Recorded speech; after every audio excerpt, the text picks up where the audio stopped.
Hey everyone, how's everyone doing? All right.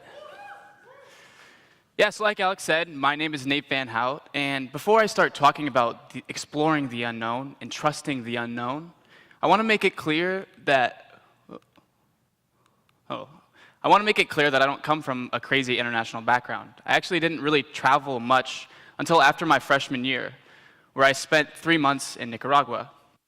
And this was my first long-term immersion. And before I went, we had an orientation. And there was a guy named James who had led the trip in the past. And instead of telling us what we should pack, what we should expect to eat in Nicaragua, he told us to be careful, because this trip had the potential to ruin our lives. Me, I was a little 19-year-old, like, what does that mean? Should I still go on this trip? But I went, and I spent 3 months there studying liberation theology, living with host families, exploring the countryside, and learning what it means to do service as solidarity. So I spent a lot of my time doing just that, which is simply be with people. I ate so many mangoes that summer, actually to the point where I got really sick. And so then I came back to SLU. And my sophomore year was totally different from my freshman year. I started to feel a lot of pressure. Pressure that I needed to follow step A, B, and C, and graduate with a good degree so that I could enter the workforce, the most marketable candidate for any job. And I started to feel so much pressure, but it just didn't make sense to me because all I wanted to do was go back to Nicaragua. So I was like, all right, I'll change my major to Spanish and Latin American studies so that way when I graduate as a senior, that door to Nicaragua will be wide open and I'll be able to jump into it. And then one day, it dawned on me.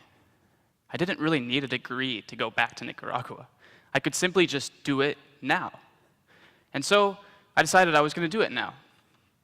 And I was going to drop out of school. But before I did that, I had to talk to my parents. As you guys all know. And so I decided instead of saying, I'm going to drop out of school, I'm going to do a gap year. So gap year sounds much better to parents than dropping out, right? And so I called my mom and dad, and we had a Skype call. And I wrote down all of the reasons why I wanted to take a gap year. I'm sure a lot of the university students here might resonate with some of these. I felt stuck in the system, like I was living a story that was written for someone else. I didn't have time to do the things that I liked. And I didn't even know what it was that I liked because I didn't have time to explore what I thought it was. And most importantly, I was seeing college as a stepping stone. And this was the thing I hated the most. I wasn't really present because I wanted to go into what I thought was the unknown at the time, or as we call it, the real world. And so my parents said, okay, you can do it. And I was like, oh my gosh, that went out much better than I thought it was. As long as I did two things. I had to raise all the money to do so myself, and I had to stay in touch with them and let them know what my plan was. So I went home that summer and worked at a cemetery, actually. I could probably do a whole another TED Talk about that experience, and then in my free time, I would just sit at home on my computer and look up opportunities that I could have in Nicaragua. I found a lot of websites that have work exchange models. And some of you guys have probably heard of these, like Woofing or Workaway, HelpX. And what a work exchange is I would be able to volunteer at a place for 5 or however many hours a day, and in exchange, I would get food and lodging for free. And so wanting to spend a whole year, or honestly the rest of my life abroad, this seemed like the perfect way to do so. So I found an internship with an organization called Waves of Hope. And they worked in northern Nicaragua, and I was going to be the community intern, living there for 3 months. And I really just trusted the unknown at that point. I jumped in, and I had like an interview with them and a Skype call and a few emails back and forth, but I didn't really know what I was getting myself into until I got there. And when I got there, I had 2 ideas of what I wanted to do. And the first was using that same solidarity that I learned the summer before. I wanted to simply be with people, and that was it. Because to me, being with people was service. But second, I wanted to leave my privilege in the United States. I wanted to be an example of someone who didn't use their college degree or their privilege to make a change in the world. I wanted to prove people that you didn't need privilege to make a change, and I wanted to be the example of doing so. So I spent my time just being with people. And on Saturdays, I would just watch baseball games, and eat street food, and drink beers with my friends all day, To me, it was great, and I also felt like I was doing some sort of service. And then I joined the soccer team and started playing soccer on Sundays. And then about a month in, I got a call on my little Nicaraguan flip phone from my mom. She said, "Hey, it sounds like everything's going great, but what are you going to do next?" And so to get internet, I had to go into the local town. So I went in and went to a cyber cafe and started to look up resources, looking up a new work exchange that I could do once I left this one. And so I spent the whole weekend there, stayed the night at a hostel, met a lot of backpackers, and came back to the village that night. And I called my mom. And instead of telling her that I had a new opportunity lined up for when I was done here, I just had to apologize. Because I did something that I told her I wouldn't do. And I bought a motorcycle. Yeah. My mom's actually here today, so I want to apologize for that still. I don't think she's ever forgiven me for it. So yeah, I bought a motorcycle, and this allowed me to do two things now. I could do what I already thought I was doing so well and just be with people.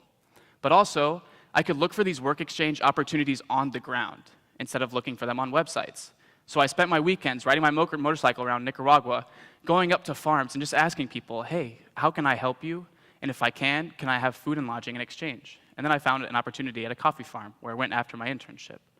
But also having my motorcycle allowed me to do what I was doing already, which was just being in solidarity with people. So now I could spend time at the villages nearby, and I spent every morning with my friend Don Pedro, drinking tea, listening to him play guitar, practicing his English. And to me, this was really service. And so as my time was getting near to finish, I asked my boss at Waves of Hope if we could do some sort of performance review. And honestly, I wanted to do this self-righteously, because I thought that I had done so well, and he was going to tell me, "Oh, you're just a 19-year-old, and you did so well at connecting with the community." But instead, he told me that I completely failed. And I was like, "Wait, what?" And I completely failed because I did not leave a mark on the community. I didn't make a tangible impact. I didn't start an initiative or a project that when people looked at it or talked about it, they thought, Nate Van Hout started that.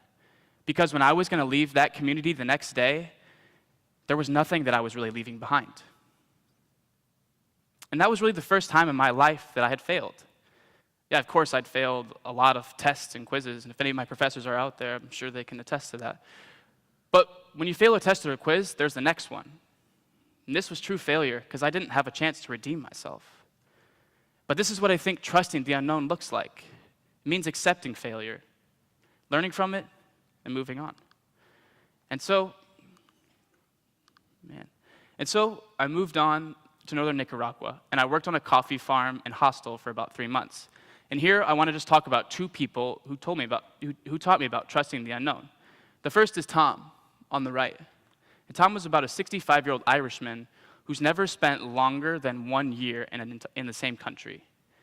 And he spends most of his time in the Middle East. And his family would always ask him, "Tom, why do you make things so hard on yourself?" To which Tom would always respond, "The best things in life are often waiting for us outside of our comfort zone." At this moment, I realized that trusting the unknown and expanding our comfort zones was not just something that I had to do when I was traveling. It was a lifestyle, and I could do it at home just as much as I did abroad. And the second person, the second person who taught me about trusting the unknown was my friend Javier. And Javier and I showed up at the farm about the same time, and it worked out perfectly. We were the same age. He was from El Salvador and wanted to learn English. I was from the United States and wanted to learn Spanish. And the only thing we had to provide at the farm was our own food. But we didn't really have much money to do so, so Javier proposed that we go to the market and ask for donations. And Javier can make bracelets like this. And we were going to make bracelets, go into town, go to the market, talk with people, and then say, "We'll give you this bracelet if you just give us some sort of food." And me, as an American kid with all my privilege, was really just freaking out. It was like, this is not going to work. I'm going to feel so ashamed. But I had to swallow my pride. And I had to trust in humanity. And so every time we went into the market, we came back with a backpack just full of fruits and vegetables. But also, we came back with full hearts, because when we went to the market those days, we were able to have conversation with people. And I realized at that moment that trust in the unknown and trust in humanity go hand in hand. I realized that the world was not a competitive place, but people were looking out for me, and they wanted me to succeed. And so, I decided to leave Nicaragua and go to Guatemala. And I spent about a week riding chicken buses, where they were just always so packed, like the pictures on the right. It's almost impossible not to have a conversation with someone next to you, because you have to apologize for constantly invading their personal bubble. But on these buses, that lesson in trusting humanity was extended, because I constantly had to ask people for directions. I didn't have a smartphone that told me when to get off the bus or when was the right place to leave. People just told me where to go, and I trusted them. And I arrived in Guatemala and spent about a month and a half there. And after my time in Guatemala, I decided to keep going to Mexico. And in Mexico, everything completely changed, because I did something that I thought I would never do on my gap year. I fell in love. And I'm sure a lot of you know what that feels like. I fell in love with Mexican food. With semitas and mole and tacos and, oh man, way too many pictures. But the pozole, the panaderias, almost everything. And yeah, trust me, I love Mexican food in the United States. I like going to La Mesa, the Mexican restaurant next to my house. They have great chimichanga. But I didn't even know before I took this gap year that I had a passion for Mexican food. But that's what trusting the unknown really looks like. It's putting yourself in a situation and accepting that what you think you're passionate about might completely shift. And so my trip actually completely shifted at that point. And I decided in my next work exchange, I wanted to focus on food. So I found an opportunity for a work exchange actually at a hotel where I could work in the morning and work in the kitchen, and then in the afternoon, I was supposed to do some sort of community initiative. And so, remembering how I had completely failed in Nicaragua, this time I hit the ground running.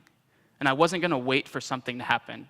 I was just going to try to do something, and if I failed, well, I'd already done it once, so it doesn't really matter again, right? And so, 2 Kenyan doctors came down, and we were able to give out 200 pairs of eyeglasses to this village. And I hope that when people think of those glasses, they might think of me and the impact that I made on them. Also, one of my friends from Australia, Ben, came down, and he's a professional mixed martial arts fighter, and we started a mixed martial arts club in the local library. We put the mattresses on the ground, and these kids would just go at each other. And I think it's still going on today. I don't know if I should really be proud of that or not, but the kids like it. And then my friend Arlo wanted to repair the basketball courts. So we fixed them up, painted it up, and then played basketball every single night. And me, I was a scrawny little point guard. In 8th grade, I barely made the B team at my grade school. But in Mexico, I was a dominant power forward. I was the tallest guy on the court. And I wanted to stay there for a long time, because I really loved Mexico. And I loved the community. But I also felt that I was making an impact. And so, after Mexico, I decided to do something that I thought I would never, ever do. I came back to St. Louis University. And when I came back to St. Louis University, I realized what James meant when he said that my life would be completely ruined if I went abroad. Because my perspective on the world, especially St. Louis University, had completely shifted. And T.S. Eliot writes, "We shall not cease from exploration, and the end of all our exploring will be to arrive where we started and know the place for the first time." This is how I felt about SLU, that I was a completely new person than I was my freshman and sophomore year, and I had an opportunity now. And this is what I want to talk about, because this is why I'm passionate about gap years. Not because of my crazy experience in Nicaragua and Guatemala and Mexico, but because of who it's made me at St. Louis University. And so first, my privilege. I thought that I could just throw it away, and that's what I wanted to do in Nicaragua. But when I got there, I realized that no matter how hard I tried, my privilege wasn't going anywhere. my privilege was actually augmented as a white American male in Nicaragua with a passport in his back pocket. And so I felt a call to use my privilege to make a change, to open doors, not just for myself and once I graduate, but for people now. Not just people here in the United States, but for people in Latin America that I met on my gap year who don't have those same privileges. And so I started a website and an Instagram. And usually I hate social media, so this has been a jump into the unknown in itself. And I want to use technology and travel together to help students like me have similar experiences so that they can realize the power that comes from trusting the unknown, but also the power that comes of failure. Because when we fail, it means that we actually tried. And I could have waited until something happened, just like I did in Nicaragua, but I learned so much from my failure. And I realized that it's almost impossible to fail if we have a trust in humanity. Because when I was first at SLU, I thought it was a competition. I needed to be better than everyone around me so that I could get the job. But I realized in Nicaragua and those markets and in Guatemala on those buses that people were going to help me out. And it's the same exact way here. If we're not afraid of failing and throw ourselves out into the unknown and trust it, people are going to help us out along the way. And this is what trust in the unknown really looks like. So while I was at SLU and viewing SLU as just this stepping stone into the real world, I realized abroad that the real world doesn't exist. And if it does exist, it exists right now. And if I waited until I graduated from SLU to make a change, I would be failing in the exact same way that I failed in Nicaragua. Because when I left physically, there'd be nothing for St. Louis University to look at and say, Nate Van Haute started that. Or Nate Van Haute left that impact. And so that's what I want to say today, is don't wait until the real world. Don't wait until tomorrow to try to make a change. Trust the unknown and trust humanity and make that change now. Thank you.